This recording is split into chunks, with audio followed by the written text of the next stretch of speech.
ఇంకో పక్క దశ ఎడ్యుకేషన్ ప్రాధాన్యత ఇచ్చాం. తిరుపతిని ఒక ఎడ్యుకేషన్ హబ్ గా తయారు చేస్తున్నాం. ఐఐటి, ఐజర్, అదే మరిగా కల్నరీ ఇన్స్టిట్యూట్ ఒకటి, త్రిబుల్ ఐటి కర్నూలులో పెట్టాం, ఉర్దూ యూనివర్సిటీ కర్నూలులో పెట్టాం.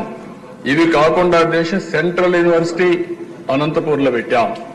రాయలసీమని ఒక ఎడ్యుకేషన్ హబ్ గా తయారు చేయాలని తెలుగుదేశం పార్టీ ముందుకు పోయాం. ఏదైతే ప్రజాగళంలో మిషన్ రాయలసీమ అనౌన్స్ చేశారో దానికి కట్టుబడి ఉండి తప్పకుండా మిషన్ రాయలసీమలో చెప్పిన ప్రతి ఒక్కటి కూడా తెలుగుదేశం పార్టీ ఎన్డీఏ ప్రభుత్వం పూర్తి చేస్తామని చెప్పి కూడా నేను మీకు తెలియజేస్తున్నాను.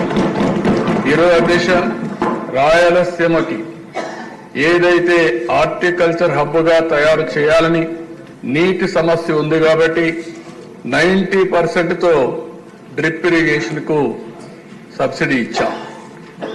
ఆ 90% ఇస్తే గత ప్రభుత్వం దాన్ని కూడా తీసేసే పరిస్థితికి వచ్చారు. అలాంటి ఏ విషయంలో చూస్తే అధ్యక్ష, రాయలసీమకు ఒక్క పని చేసిన దాఖలాలు లేవు. ఇండస్ట్రీ వచ్చినాం, తిరుపతిలో హార్డ్వేర్ హబ్ గా తయారైందని తెలుగుదేశం పార్టీలో వచ్చింది. నిన్ననే మీరు చూస్తే కొప్పర్తి, ఓర్వకల్ 2 ఇండస్ట్రియల్ పార్కుల కోసం గవర్నమెంట్ ఆఫ్ ఇండియా శాంక్షన్ చేస్తే 2 కూడా రాయలసీమలో పెట్టి 5,000 కోట్ల రూపాయల దగ్గర దీనికి శాంక్షన్ చేశాం. అదే మరి ఓర్వకల్లో డ్రోన్ సిటీగా తయారు చేశాం.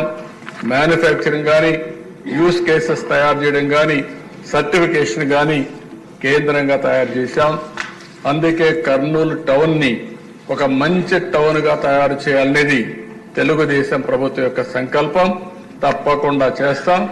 అందులో ఒక అడుగు ముందుకేస్తూ ఈరోజు హైకోర్టు బెంచ్ ని కర్నూలులో పెట్టడానికి ఈ హౌస్ తీర్మానం చేస్తున్నామని కూడా నేను తెలియజేసుకుంటున్నాను.